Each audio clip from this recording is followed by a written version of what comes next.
We're talking today with Bill Gillesse of Grand Rapids, Michigan, and the interviewer is James Smither of the Grand Valley State University Veterans History Project. Okay, Bill, start us off with some background on yourself, and to begin with, where and when were you born? Well, I was born in Grand Rapids, Michigan, a little over 90 years ago. And What year was that? that was in 1926. All right. Okay, and tell me a little bit about your family background. Where were your parents from? My parents came from the Netherlands in 1923 with 4 boys in steerage, as you might say.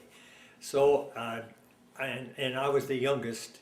I was born 5 years later, and my sister another 2 years after that. So I was the youngest of the boys, and those boys were 1 year apart. They graduated from Grand Rapids High School, Grand Rapids South High, as I did later, and they graduated in 37, 38, 39, and 40. Now the oldest one, of course, was called up early and went to fight with the 32nd Division, National Guard. The youngest of that bunch, in 40, went, joined the Navy immediately, and he was at Pearl Harbor during the bombing. Okay. So Your family has connections. yeah, they started the war and I ended it, you Right. see. Okay, now did you grow up speaking Dutch at home, or were you speaking English? No, we spoke English. My dad had difficulty with it, but he always insisted that he tried to speak English. My mother spoke what's called Yankee Dutch. That's a blend of the two. And unless you're one or the other, you're not going to get it. So anyway, that's the way it was. Okay, what did your father do for a living? My father was a mason, basically. He was a bricklayer. When he came to the old country, he immediately worked on in those days, they were building a whole series of Standard Oil, was building lots of stations, and he was in that cycle. They continued to build them in different cycles and different architecture. Okay. But that's what he did, and then in WPA he worked also, and he was he laid manholes. He worked in the manholes. Later, he had his own contracting business. Okay, so you mentioned the WPA. Now that's a New Deal program. So what did he? Was he out of work for a while in the 30s and had to go to the WPA? Yes. Okay. Yes, that's correct. In fact, I remember him going to work for the city of Grand Rapids on occasion to pay for his taxes.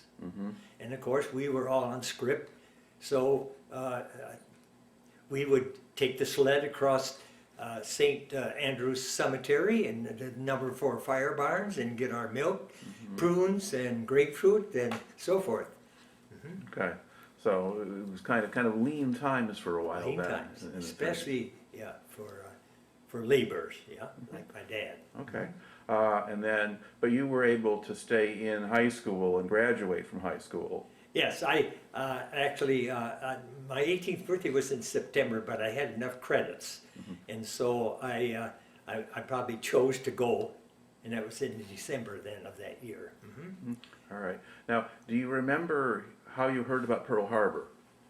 How I remember about Pearl Harbor? Or how did you learn about it? Well, my dad, mother, and I were riding to Lansing to visit a brother at that time, and driving back. That's how I first heard about it. So on a car radio? Car radio, yeah, Okay. in my 1939 Chevy. Okay. Now, and did you know at the time that your brother was at Pearl Harbor, or did you find out from him later? No, because prior to that, we had gotten letters from him.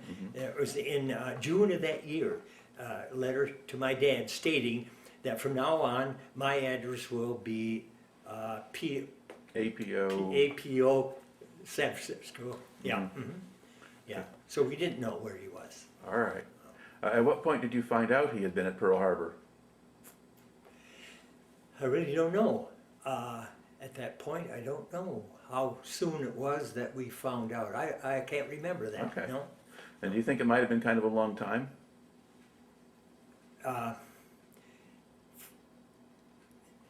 I guess we kind of assumed that's where he was because that's where all naval action took place. Well, that was the main base of the Pacific Yeah. Fleet at that point. Yeah. Okay. And I know he was on a destroyer. I did know that, the name of the destroyer, and so forth. Yeah. Okay. All right. Now, before the war started, did you pay much attention to the news, the war in Europe, that kind of thing? Definitely did, because we got electricity in our house, mind you, in the city of Grand Rapids, in the middle of the city in 1936. And my dad and I went to Sears Roebuck and got a Silvertone radio, and that was a high point. And imagine 36, then you know what was going on in Europe. Yeah. And so my dad especially is very attentive to the news. He listened to the news. And- Gabriel Heater and, there's grave news tonight. Right. And that's the news we'd hear. Okay. Yeah, and of course you'd still have had relatives back in the Netherlands at that point, too. Yes. When the Germans go there in 1940. Yes, that's right. So you're kind of aware of those things. Oh, yeah. Okay. Yeah. They had, my mother had relatives there. My dad, when he came here, he had 2 sisters here just prior to that. And their husbands and their families, who were kids then, were our cousins. Right. And so forth, yeah. Okay. So you're paying attention to those things, and then Pearl Harbor happens. And when it happened, did you think that maybe the war would end before you got into it, or did you not think about that? You know, as a kid, I was hoping it would not end. Yeah, it was not end. Yeah, and I wanted, all our friends were going, our brothers were going, and we wanted to patriots, Okay. So then, when did you finish high school? I got credit for graduating Okay. prior to my going to the service. All right. So I didn't have to go back and get a GED. I had my diploma, so to speak. Yeah. Okay. So when did you enter the service? I entered. Yeah. I went in December of '44. Okay. And then did you enlist or were you drafted? No, I was drafted. Draft board number 44 called me, and then I went to Fort Camp. I'm thinking of where I was inducted. It was inducted in Chicago. Chicago. Well, did you go to Fort Sheridan or? Yeah, Fort Sheridan. Yeah, All right. Fort Sheridan, and then we went to Camp Joseph T. Robinson, Arkansas. All right. Okay. Where in Arkansas was that? Was there a town nearby? Yeah, Little Rock was one, not too far. I don't really remember. So Central Arkansas, Yeah, basically. yes. Okay. Yeah. All right. How did they get you down there? Train, Okay. troop train. And do you remember anything about that train ride? Not much about that train ride. No, many others though, I could tell you. Okay. Well. The weather then was, spring. I mean, early in the year, and so we had a lot of wet snow, slop. That was our experience there. All right. And our training was based on going to Germany, that type of thing. Yeah. Okay. So what did the basic training consist of? Oh, that was like most gas mask training. Learn to put your gas mask on and so forth, and bayonet training and marching, of course, and hiking, discipline. Lay your pack out, marching, KP.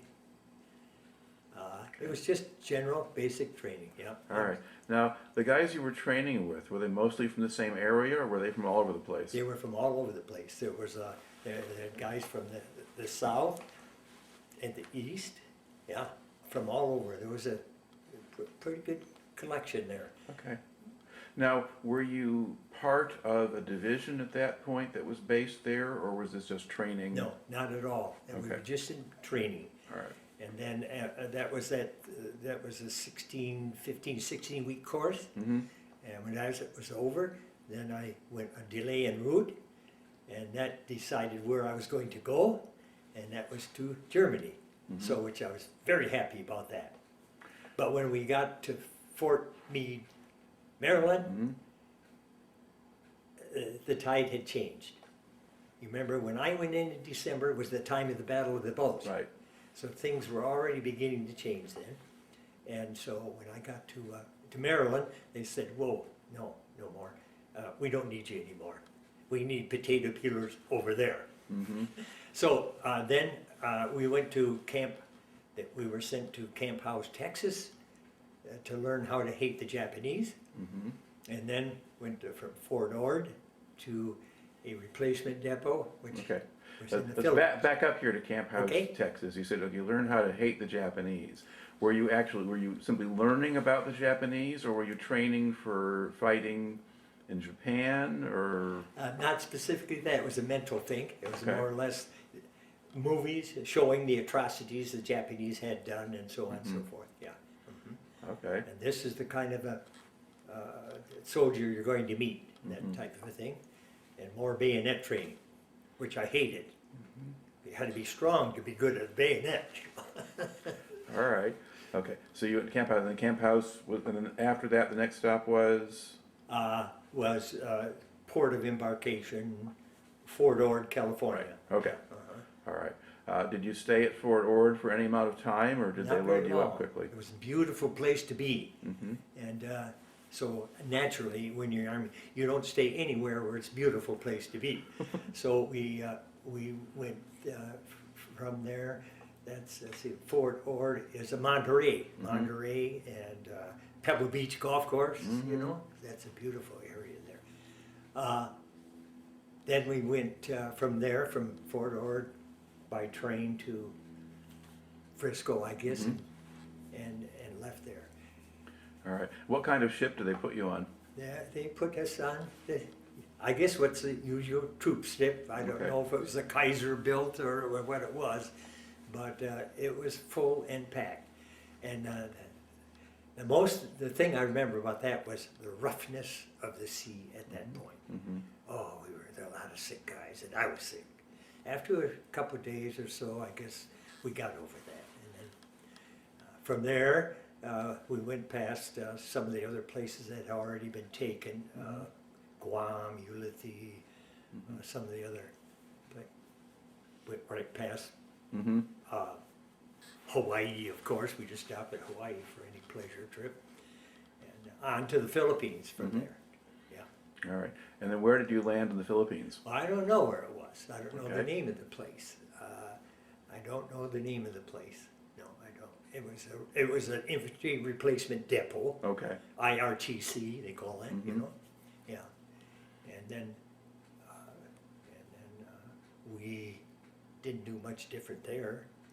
Just waited for our assignment. Okay. About how long do you think you stayed there? Probably a week. Yeah, probably a week. And when you crossed the Pacific, did the ship go by itself, or did you have escorts? We had escorts. I don't remember the zigzag, but yeah, I always saw a ship on either side Okay. at a distance. And do you think you were in a larger convoy, or was this just your ship and a couple of escorts? I don't know that we were in the convoy. Okay. I just don't. I can't remember that. Yeah. All right. Okay. So anyway, now you get to the Philippines, they land you, you're basically in a camp, and you don't really know where you are or what's going on.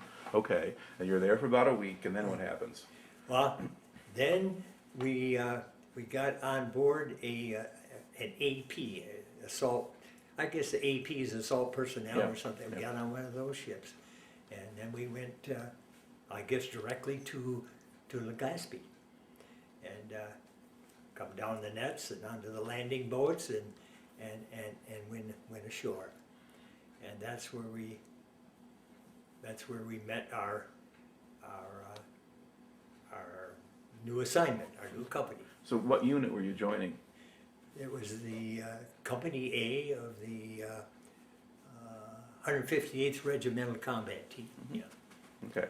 Now, was the company there by itself, or was the whole regiment there, or? The regiment was there, but spread out. Okay. We were our company, and maybe even the battalion was right in the Legazpi area. The others were spread out because I remember when we heard rumors that on Company A or whatever it was made ice cream on Sunday. So then we were able to confiscate a weapons carrier and see if that was true, things like that. So we were just there Okay. And during that time, that's where you were introduced to all the other guys, and you talked to all the guys that had been through a lot and so forth. Yeah, I found this on the internet more than anything. Learned more about that outfit on the internet than I did by talking to the guys. Okay. And one of the things I learned was that this Regimental Combat Team was one of MacArthur's favorites. And I found out that in preparation for the invasion of Japan, this outfit, our outfit, was to 2 days earlier attack the island of Tanegashima, which is south of Honshu. Well, Kyushu was the island that you were going to land on. That's the big island. That's the southernmost of the big islands. Okay. And so this is going to be a smaller island off the coast. South, Yeah. south of that. Okay. I don't know how many miles, but that one held the radio communications, and so what I read was that the attack would be 2 days early before the main attack, and I forgot the name, what they call that, and that there would be heavy casualties because that was really well protected. Right. Yeah. Okay. But in the meantime, were you training at all, or? We did for that month or so, whatever it was. Yeah, the usual training.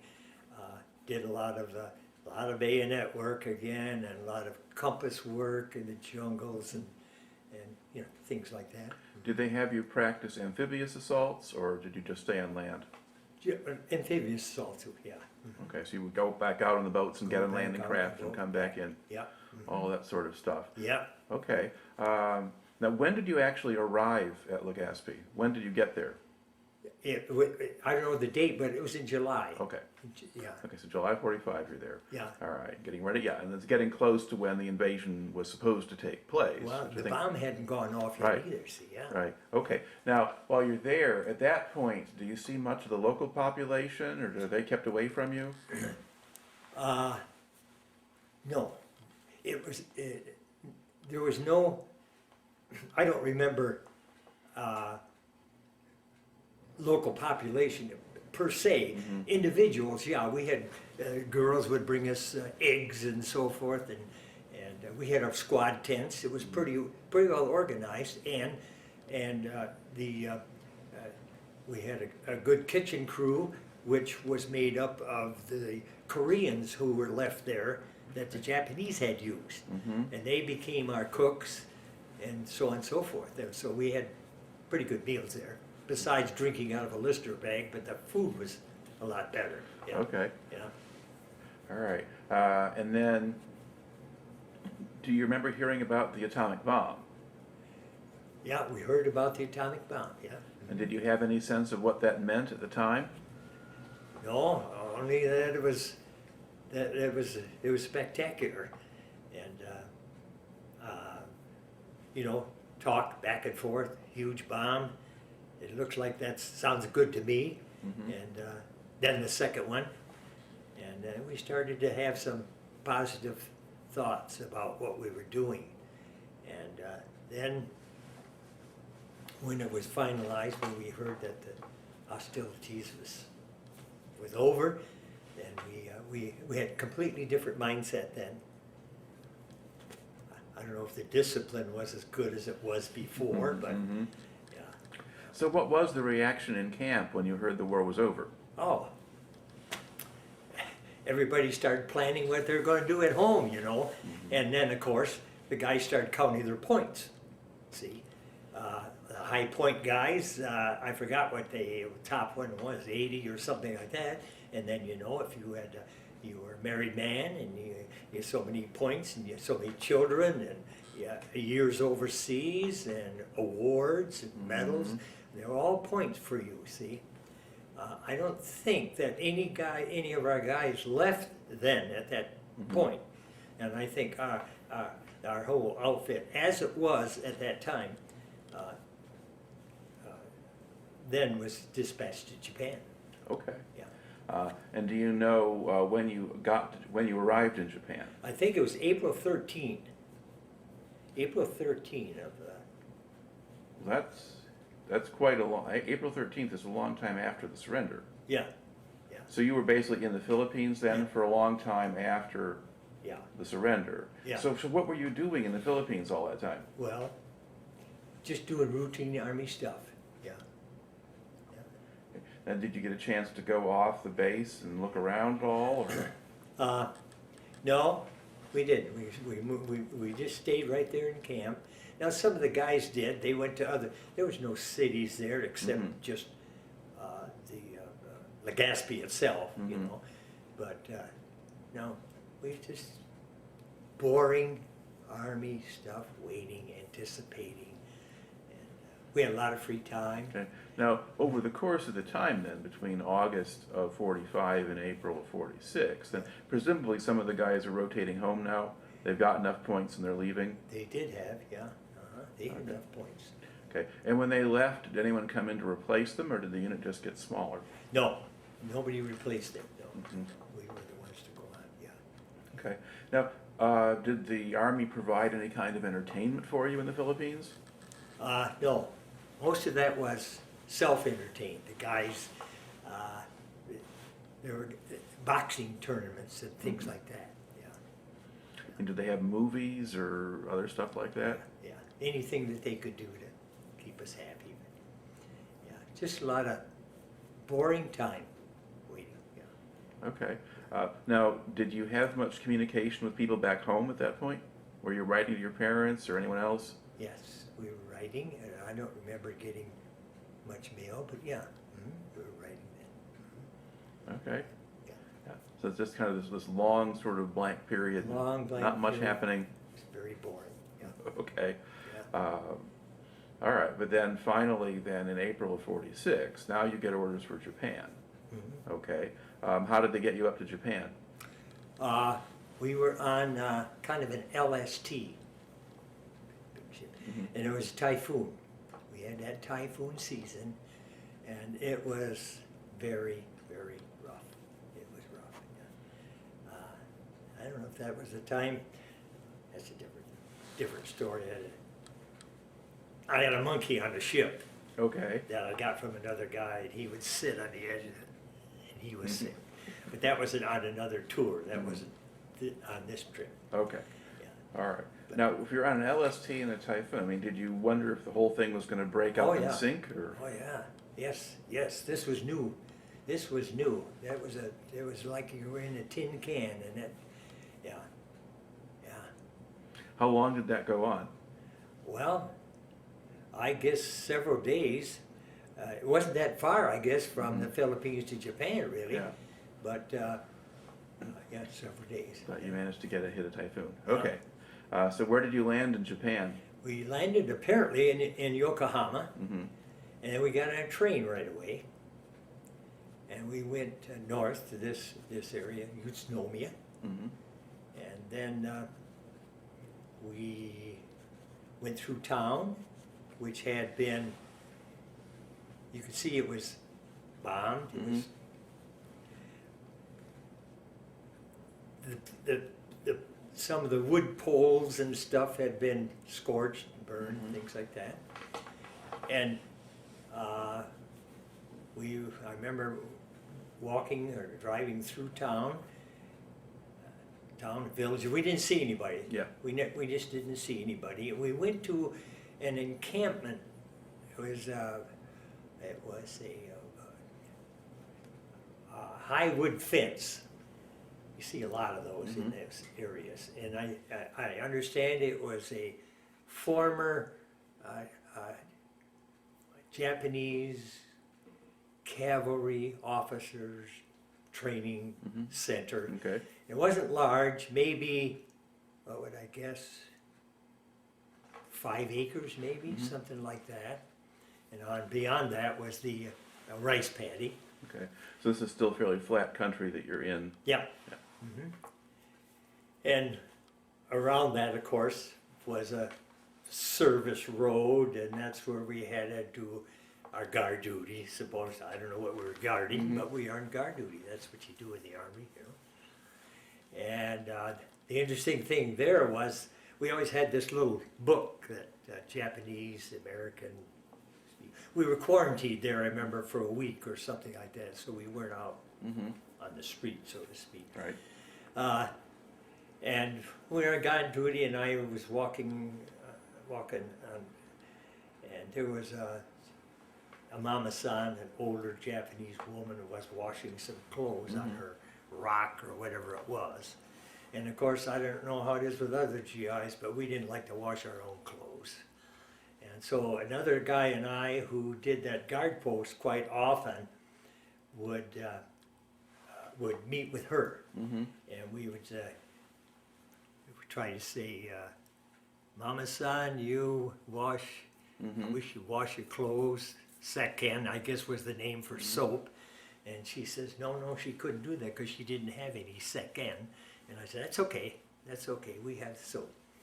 So then, of course, we got the GI soap out of the kitchen and so on and so forth, and kind of secretly used her to be our take care of our laundry. And then, of course, we would make sure she had candy and cigarettes and all that sort of thing. And so while we didn't really talk or communicate or ask many questions, which I regret, I wish that when I was there I had done a lot more research, because one of the questions I would have asked would be, when finally your emperor said he was not your spiritual god, but he was your emperor, how did you perceive that? What did you do with deity at that point? Would be kind of my question. But anyway, she was very gracious, and she invited us to dinner. And so we went into her home, and the soji panel, they have the pit in the floor, which I would suppose was 3 feet square or something, and inside of that was the charcoal pot, and then the blankets over us, and she served us a dinner then at that time. So we hit it off well, but not with a lot of people. Right. We knew her more intimately by what we did with her and so forth. Okay. And now, were there many others around that you saw when you were on guard duty, people going by, or just not very many? No, there, see, next to the fence was this little road, and this was the back of her house, so to speak. So no, we really didn't see any other people around. Kids came later, after we got on the street. Then the kids would come out, see, young people. Okay. Because the chocolate was the big thing, and that always went over. You said going out on the street. Did you begin patrolling or something, or what were you doing? No, we didn't. Just wandering around. We had no duties there. We're just waiting to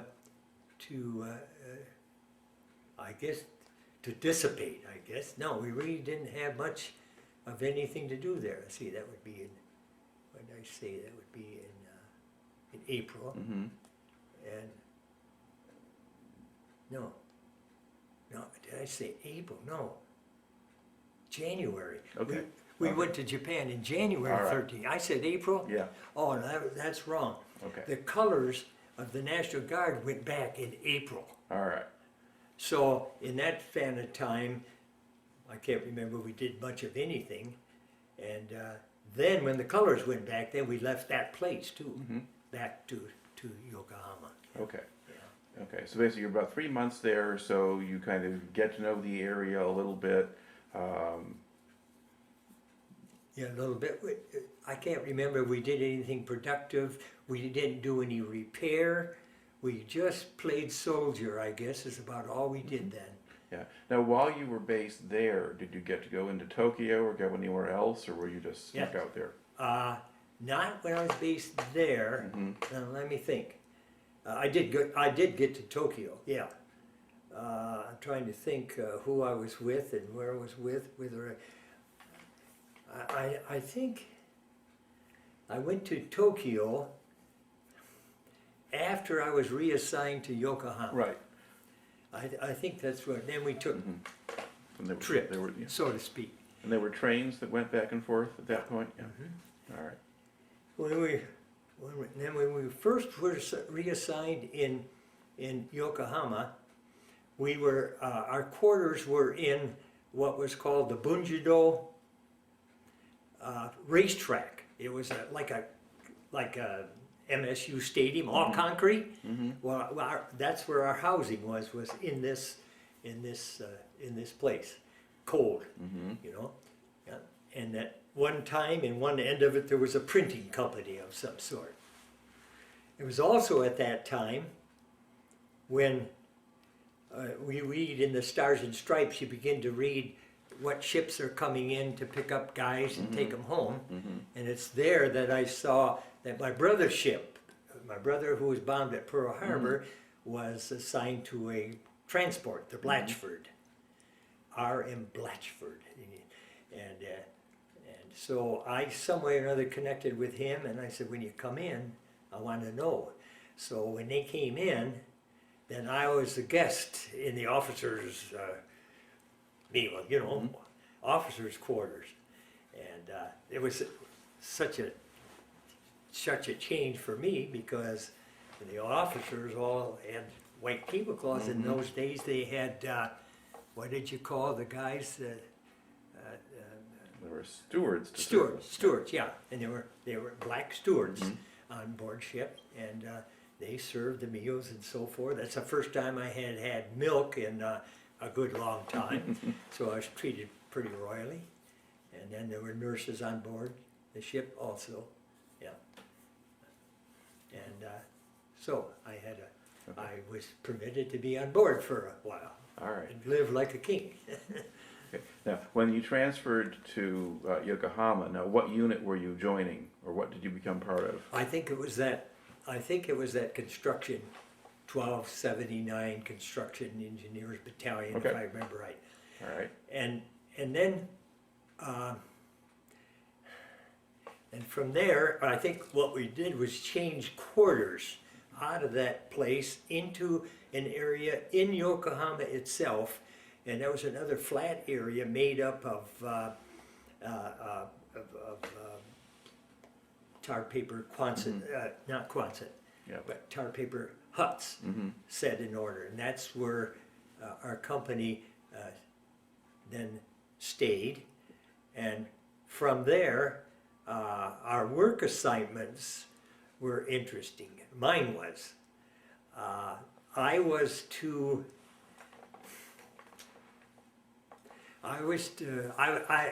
driven every day for a long time to a batching plant, a hot mix batching plant somewhere in North Yokohama. And there was a Japanese guy who was in charge of that. He was in charge of the plant, and he was in charge of the men that worked there. Okay. Now, can you explain what a batching plant is? Oh, a batching plant is where you mix gravel and the hot tar. You heat the tar, and you mix it with the gravel, and you mix it, and that's your blacktop paving. Okay. And then the trucks would come, and they would haul that off and be doing paving and batching somewhere. All right. The astounding thing was that I was supposed to unload these were flat cars they had wooden sides on them, and I had a D8 bulldozer. Now how you unload those cars with the blade of a D8 bulldozer, it's beyond me, because you just don't do it. It's the clumsiest operation. I can't explain it. Instead of having a backhoe, you pull the gravel off or something, or a hopper you drop. No, they came in on flat cars. And that was how primitive it was. And then there was a lot of handwork that the Japanese guys had to do to get that stuff in the conveyor. And that's kind of the way I spent my days. And he had a garden at home.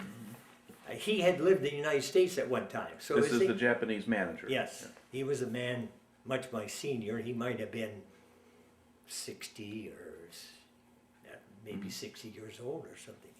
And so he knew what life in the United States was like, and he would bring me fruits and things like that to eat. That was kind of what my day was for a while. Yeah. And then maybe prior to that, I would, my job was to run what was called a barber green ditcher. Barber green ditcher is a barber green is made, just like John Deere, but it had a conveyor like this, and and the soil up there was nice to dig. It was sand, and you dig trenches. You just trench it, and then they put somebody came and put a foundation of some sort, and they would set huts or Quonset huts on those. Yeah. Right next to that one area was the Russian embassy Or a consulate, Russian, maybe, if that something was, yeah. in Japan, and they did not like it when one of the guys' bulldozers knocked the fence down. I remember that. I thought, oh boy, now here we go, Third World War. So we did that and put those huts together. It was a lot of it just plain work beats. But the thing that I found in going to Yokohama was hotel. The hotel was there, and I wanted to get a haircut, and I was alone. I don't know what I was doing that day, but I went into this hotel, got my first haircut for almost nothing, and but I didn't have a lot of interaction with Japanese, but and they're very passive. I mean, there was never a controversy or anything like that. One of the other things we did, see what outfit was that now I'm thinking of. In Yokohama, it was, there are a lot of airports around that area. And one of the things we had to do was to disarm, supposedly, these things, machine guns and bomb sites and things like that. And I didn't take the engines off. I never did anything at it, but they took engines off and they lined them all up in a big row. And then the signal corps, somebody came in and then they dynamited those engines. They just blew everything apart. And we would lay the machine guns on the railroad tracks like this and have a bulldozer run over and bend them. They would take the planes with a quick way, they called it a quick way crane, and pick them all up and got all that stuff on a pile. They would take a barrel of gasoline and pour it all over that aluminum and then light it. So all that aluminum was charred, whatever. I thought that was a horrible waste, terrible waste. But anyway, those are some of the things we did. One of the problems was getting into there with our dozer that one day. I think our dozer blade, the finished blade was probably 16 foot, if I remember right, maybe 14, very wide. Well, you know, you go down a narrow Japanese street and make a corner with a semi. Caught the corner of the house, you know, and what do you do? So people's homes were damaged sometimes, just getting your equipment in and out, yeah. But that was only one airport that I remember, one or two that we worked on like that. Some of the other things we did was already then there was an exchange of goods, and sometimes we'd have to take a big oil tank or something because some Japanese guy, businessman, needed a tank or whatever. We deliver a tank or something like that to him. So we did a lot of variety of things, yeah. Okay. Now, when you went into Tokyo, what was there to see or do there? In Tokyo, we went or saw the palace and all that sort of thing, and the gardens and the things around there, yeah, and the streets, Tokyo. Of course, in those days, all the women, I all had the kimonos, you know, not like today, and so forth. So it was just mainly scenery, observing what it was like there. And was there a downtown area that was still in reasonably good shape? Yeah, there was a downtown area, yeah. But I don't remember going to any specific ones there. I did in Yokohama because I spent more time there. And then of course there was the camera shops and so forth. And one of the hospitals was there. That was undamaged in Yokohama. Yeah. And Did you see a lot of kind of cleaning up activity going on, people rebuilding or? you know, it's amazing how much cleaning up was being done and had been done. Some of the stuff, if they needed some equipment for moving heavy stuff, then our outfit could do that. But it was really amazing how quickly things got picked up and put aside, and the streets opened up and cleaned and swept. Yeah, yeah. So it was my experience, you see, was more one of experience a little bit of a different culture and travel. You know, cross country, back and forth, and so forth. And so I was at an advantage of being the tail ender. My brother was the front ender, and I was the tail ender, and I was glad for that, of course, in the end. But it also qualified me for some better veteran benefits and so forth, just having been in a short time. Okay. You were mentioning travel. Did you travel around much within Japan? And you went from Yokohama to Tokyo. Did you go anyplace else? Not a lot, but once in a while we would go to there was a place called Atami, A-T-A-M-I. It was on the coast, and it was situated where it would get the hot water from Fujiyama, I think, or from the higher elevations there, and so we would often rent or a place for a weekend, maybe 2 nights, and we'd spent that time there in the pools and so forth. It was a beautiful spot, overlooked the ocean. Yeah, but I didn't go to the other side of the island to the Navy base or anything like that. And Some of the guys I knew from school would come down. One guy from that I went to high school with from the 82nd Airborne, I think he was up in Hokkaido or something. So we'd have time together, yeah. Okay. Now, did you ever see anything of General MacArthur, or see where he was based, or? Actual see him, I did not, but I saw the guards, you know, and it was the interesting thing that the various guards was nice to see. The changing of the guard and so forth, because there were different countries. And one of the things that I was most impressed with, of course, was the Indian Gurkhas. They had their machetes, their swords down their backs and so forth. Yeah.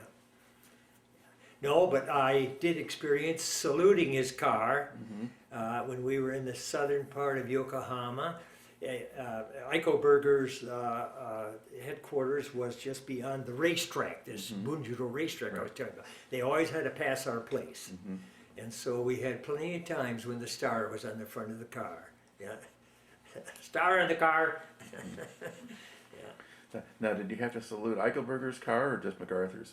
Oh, all of them. Oh, okay. Anything So if there was did they have like a little flag on the car or a sign in the window or something? There was a front, I think on the front plate, there were stars on the front of the plate. I don't remember the flag exactly, but maybe. All right. But anyway, it was something that Margaret was telling you that if that went by, you were supposed to salute it. Yeah, oh yeah. And when you were right there on the street, you know, you're right there on the street, you see him coming, yeah. Okay.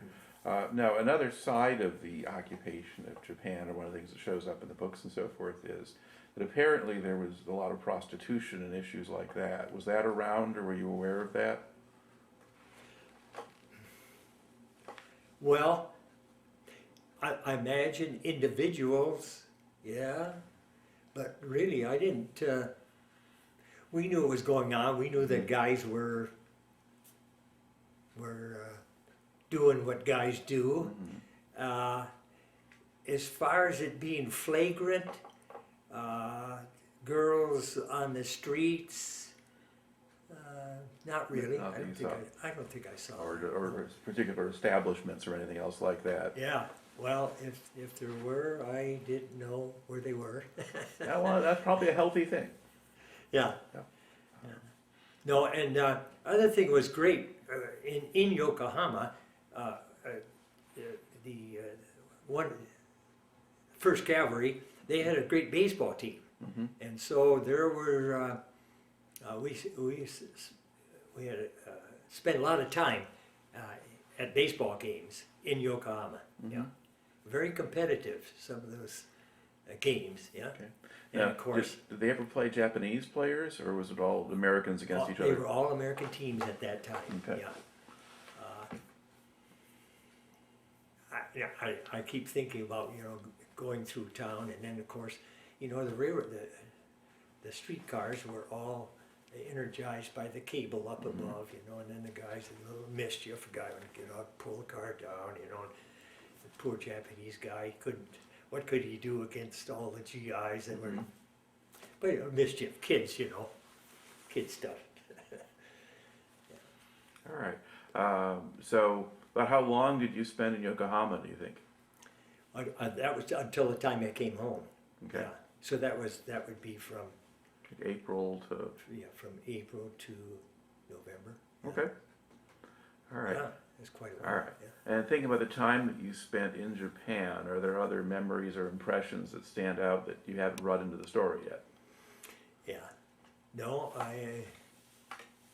Has it left out anything? He had a houseboy that he loved. No. You had a houseboy at some point? Oh well, yes, I did. Oh, that's great. Yeah, when after we got our barracks in Yokohama, then then the little our big containers, you threw your GI, you throw your junk in, your slop in, and the little kids would come up, stick their heads in there, get us whatever food they Right. could get, and I took a liking to this one little guy. I was 18, he was 18, but he was about that tall, see. And Taksan, his name was Taksan Shinara. I'd like to meet him again.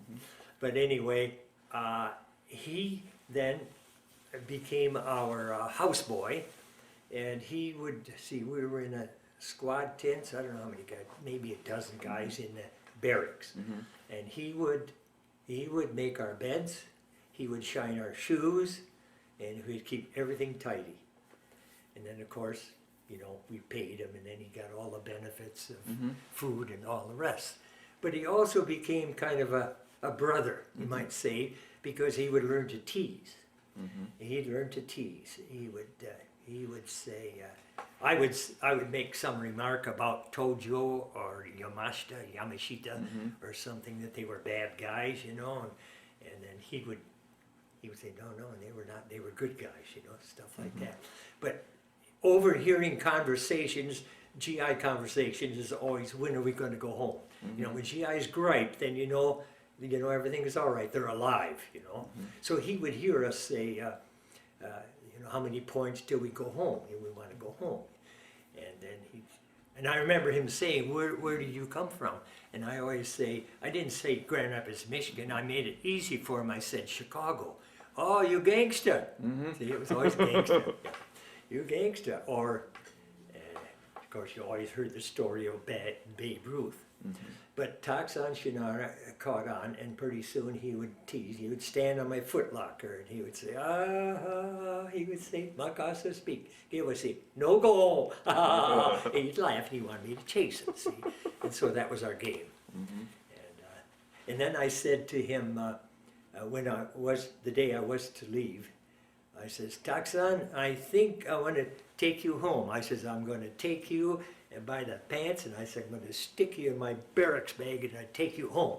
No, Gillesse. You say, Mama-san, pissed off. And I laughed, so, life in Japan. So I imagine there were a lot of little things that happened along the way that we had fun with. Yeah. Okay. But they were, the Japanese people, what little interchange we had with them was always positive. downtown, you'd have people, you know, beggars, and there was a lady that she was, I don't know if she had a physical handicap, but she would sing. I think she was partially blind or something, and she would sing a song. She would sing, "Salabe Yokohama yo, matakori ba de wo, shiba shiakale no dami migayoshi, o dore Yokohama yama yama ga yushi." So we heard that so often. It was something like that. I don't even know what it means, so forgive me, any Japanese person. But she was begging for food, and she would stand in the hot sun there and sing that song. All right.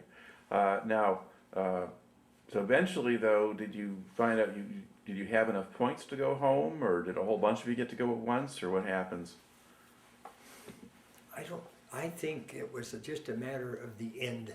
Mm-hmm. You know, I didn't have enough points, only 2 years, you know, and 1 year overseas, and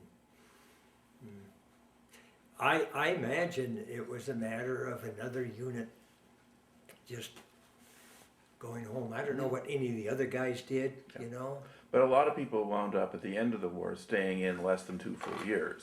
Yeah, well, that is true. One of the guys in our outfit, he was from West Virginia, and he told me something about his lifestyle when he was home, and it was not very high living. It was even difficult for shoes. Mm-hmm. So he did say to me, he says, "This is a good place for me." He says, you know, I have clothing, I have shoes, I have this. So his memories were something about not a good living at home. And I think some of those guys did stay rather than go home, work in the coal mines and so forth. Yeah.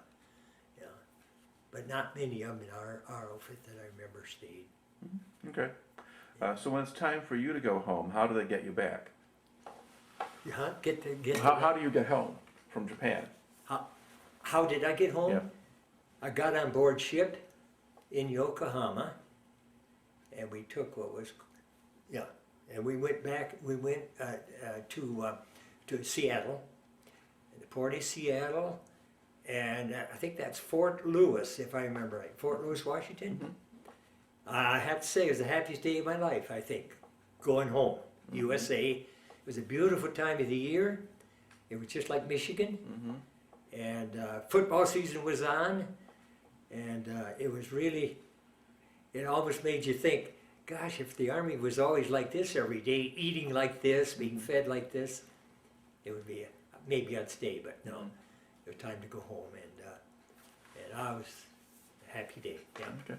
Now, once you got home, what did you do next? Pardon? After you got home, what did you do? After I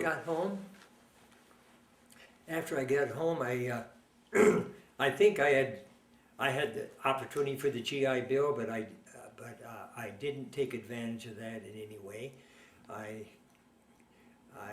think I intended to just find a job, and I worked with my dad for a little while in concrete. You know, just didn't like that, of course. But then at the same time, I had applied at Consumers Energy, Consumers Power Company at the time, Grand Rapids Police and Fire, both.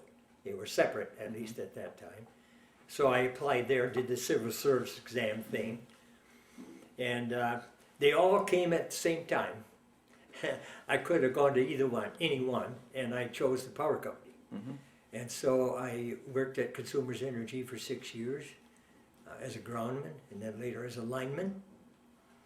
And then after that, I see what I do. Then I considered going to. I guess another kid and I went into the concrete business. At least we thought that's what it was at the time. And then with my dad, I went back to work with my dad in the concrete business. And then a little after that, I poured concrete walls. I bought a set of wall forms, and I poured concrete walls for a good long while, most of my years. Then after that, I don't know how old I was then, I I did some inspection work for